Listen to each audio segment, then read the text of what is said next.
Welcome to Soccer Talks, where we dive into the vast world of a global sport to answer your questions, break down games, and keep you informed as well as educated on how you can improve your overall soccer IQ. If you have questions, comments, concerns, or would like me to cover a topic, you can always send me an email. You can connect with me on Twitter, TikTok, YouTube, Instagram, Facebook, Pigeon Mail, Puppy Mail, whatever it might be. Just do what you can to get them to me, and I'll be more than happy to answer any and all your questions and discuss any topics that you feel are relevant to your growth as a player, coach, or parent. Today, we're going to be answering a question from TikTok, and we're talking about the World Cup and the referees, both at the youth and at the professional level. But first, let's get into the question. So, someone whose name is Aov003 from TikTok, I don't know how to pronounce that, but well, that's fine, whatever. We'll go on with it. Anyways, what happens if you can't afford a club and only depend on school soccer? It is their last year, by the way.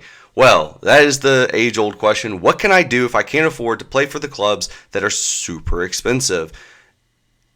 And to be honest, you don't really need to play club, but it does give you the best exposure, because what happens is some of these club coaches are college coaches as well, but they also go to showcases, they go to tournaments, they go to a lot of stuff. But that's just the price that you pay for, to play. But let's say you can't afford all that. What can you do? When you play high school soccer, the one thing that you want to make sure you do is film every single game, or every game that you possibly can. And there's three things that you're going to need.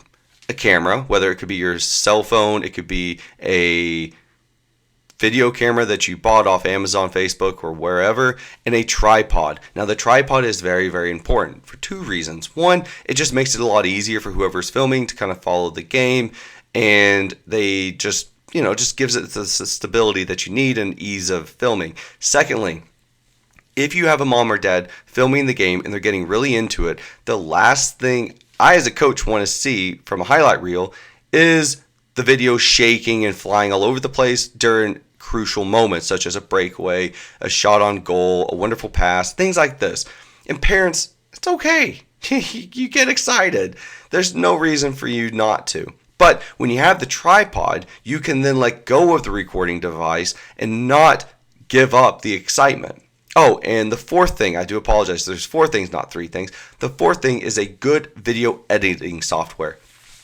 Once again, this is not an advertisement, but if you want to get a good and easy video formatting and editing software, Wondershare Filmora is absolutely fantastic. I absolutely love it. It allows someone who has zero video editing skills, experience, or knowledge to make high quality videos, or at least videos that look like they've been professionally edited. Now, I'm not doing this for money at all. I do this because it's fun, but Filmora is definitely something that I've enjoyed. I'm recording this podcast right now on Filmora, and it allows me to do what I need to do, and I can do video editing. It allows me to circle and point things out whenever I'm doing video analysis for teams or for coaches.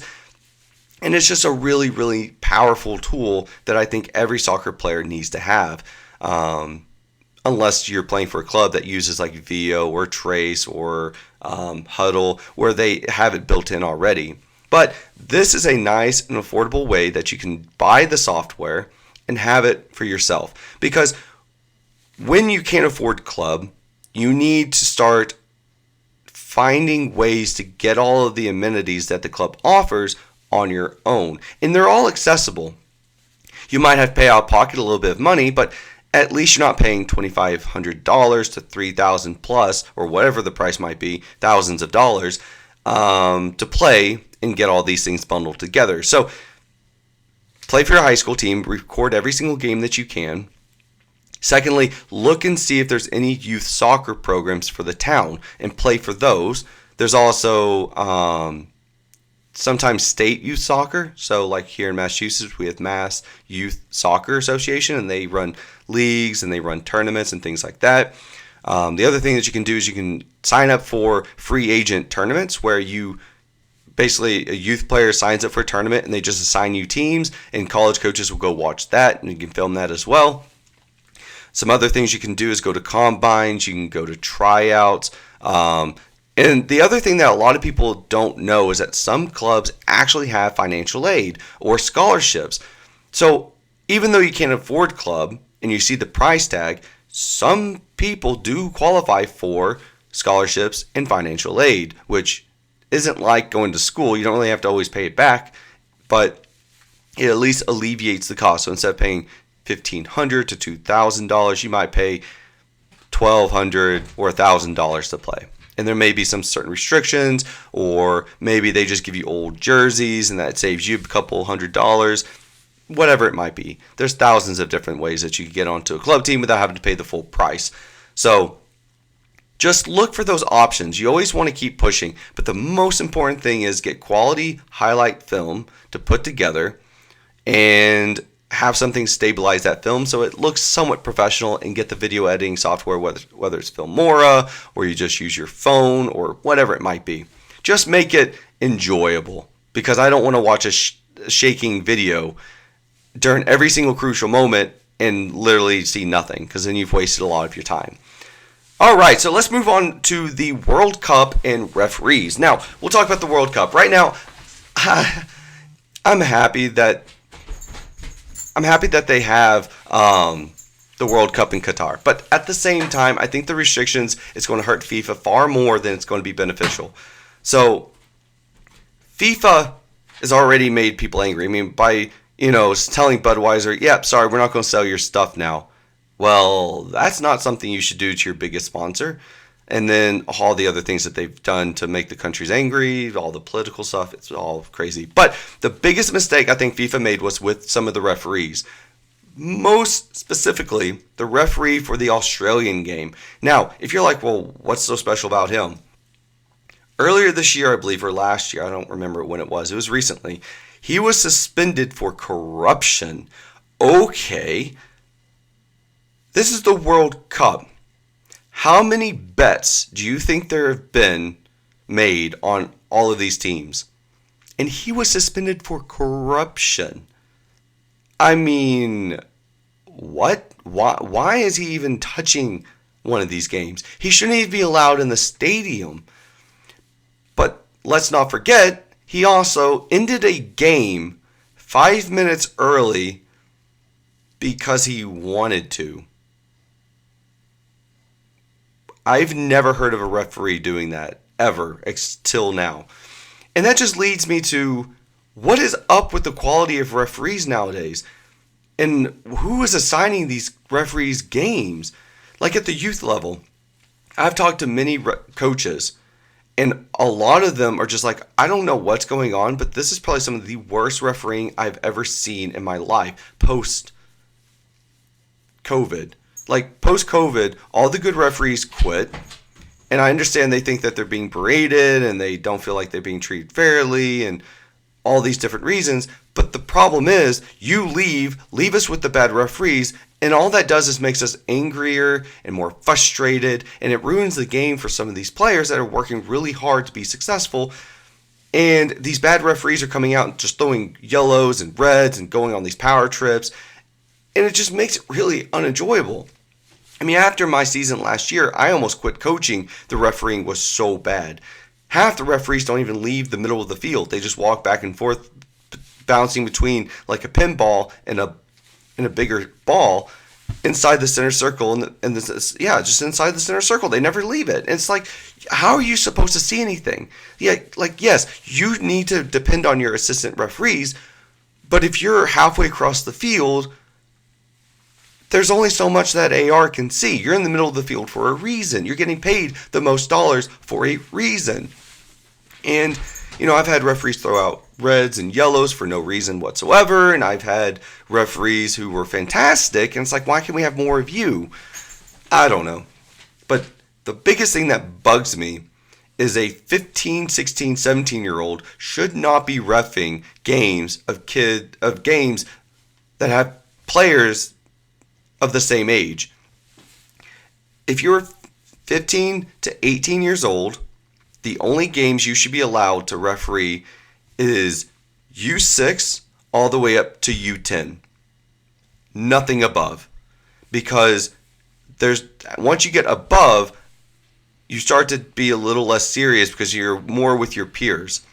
When you're refereeing between ages 9 to 10, you're at least 8, you're at most 8 or 9 years older than these kids, so there's no real connection between you guys. You don't have anything in common, so you have a little bit less casual approach to it. Well, you're still going to be casual, but you're not going to be unprofessional. And I feel like if you are 18-year-old refereeing a game of 18-year-olds, it's very hard to be professional and logical for your calls and everything else. So, I had a game like that last year, and my team was like, I can't take this ref seriously. He's our age. He's making these horrible calls, and he can't keep up with the pace of the game. So, and it's just not good to have an officiating crew. Now, you can have a linesman who is 18 years old refereeing a game that's 18, 19, because in that AR position, you are in an observant and learning position. You have a couple of responsibilities such as calling offsides, calling simple fouls, signaling certain things. But at the end of the day, the center ref has all the power to make the decisions. And I think having someone who is older in the center ref helping these younger ARs understand, this is how you do it is good. But they should not be in the center power position. They should not be if it's the same age or similar ages. It just doesn't work. But the problem is once you put them in this position of power, now they're like, well, I can do whatever I want, and I get paid for it, and I can leave. So they don't really care about the game. They don't care. They're like, okay, well, that's fine. Now I call this game. I'm going to do whatever I want. Now I get to go home. No one can tell me differently. That's just not good, right? That just means you don't care. We care. We're the players. We're the coaches. We are here to win because it affects our standings, our position in the league, how well our team demeanor is. And if a referee comes out there and just calls a game like, oh, well, I get paid regardless, just inconsistent with all of their calls, it really takes away the enjoyment of the game. So the biggest problem, I think, comes with the assigner and the league properly training the referees. Because if we don't have proper training and proper easing into those more difficult games, these referees are not experienced. You can't be like, well, you just got to learn by doing.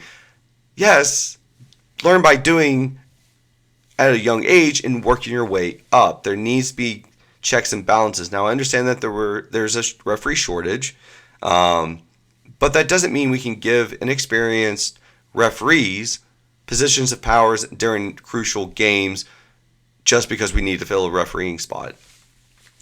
It sucks. There's only so much we can do. But I do think that if we are going to have these referees, that we need to find ways to keep them in check and that they learn as we do. Because I understand we have to adapt to them too.